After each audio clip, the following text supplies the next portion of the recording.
Today was stressful. I was just thinking that I've got the hang of riding in Mexico. This ain't no thing. I'm a pro. I got this covered. Today was stressful. Yeah, so it started off, we got a nice early start.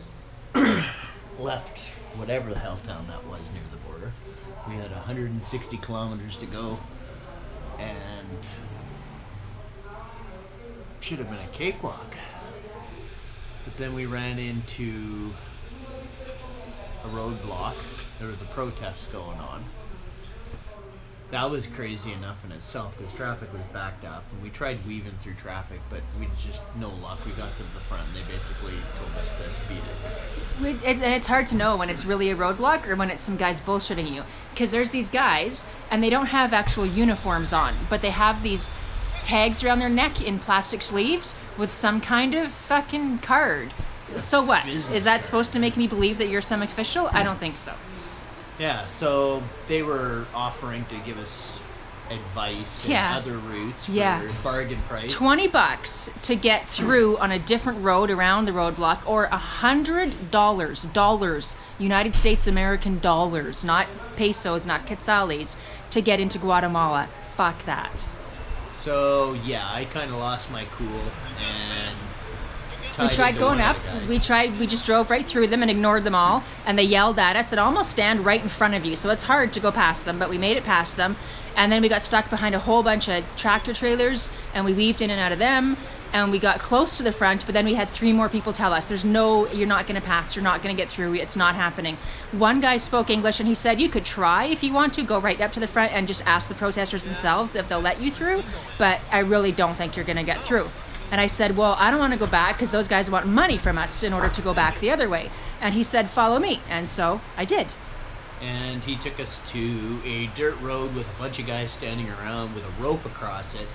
And they were all yelling, money, money, money, money. And I yelled a few things back at them that were probably the not most appropriate things to say. But. So Grant lost his cool, and I just looked the guy right in the eye and calmly, coolly said, no voy a pegar. I'm not going to pay. And I don't know if that worked or if it was the guy in front of us who was leading us who said something to them, but the rope went down, and so I just fucking booked it once that rope went down and drove down the road, never paid a penny. So we made it around this little road, and then we made it back onto the highway around the blockade, which took a little time. But yeah, that was like about 5 kilometers out of the way, and it's a really good thing that guy was leading the way because it would have easily been a place to get lost in. There was a couple turns with no indications, some little town, some farmer's field, some dirt road that 2-way traffic can't all fit on. But yeah, he didn't even ask for any money. He didn't even stop and try to ask for anything. He just waved and smiled. I thought he was the nicest guy ever. So thank you, guy, whoever you were. You restored my faith in humanity today. So fighting traffic through the rest of the city, we got through and managed to find ourselves to the border. And that in itself was its own trial. Yeah. Again, I thought I had this stuff figured out. I've been through these borders before, no problem. So when those guys all come running up and start touching you and grabbing you and, trying to see who gets to you first so they can be the one to steal all your money out of your pockets, and I'm calm as a cucumber and I just say, nope, I don't need no help and I ain't gonna pay you nothing.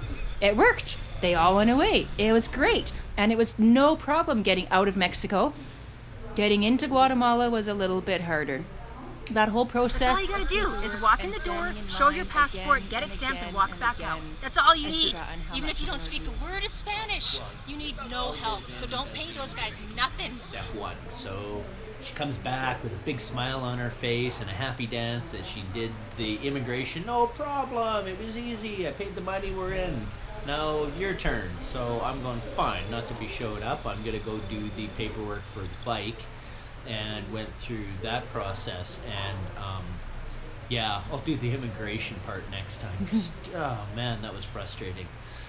So remember all that stuff I said about all those guys who all they want to do is take your money? Well, they do, but they might save you a little bit of time too. He gave up and I took over. At least, I think it's been 3 hours. Finish it. I'm done. I needed more than a signature. There was 14 more photocopies and 2 more lineups.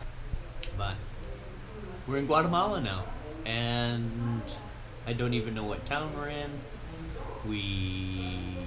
We found a hotel. We kind of almost found a bank. We found a bank machine that didn't like my card, but it liked Grant's card. So we are okay for tonight. And tomorrow's mission is to find a bank that will take my card and get into Antigua and settle down for a few days and de-stress.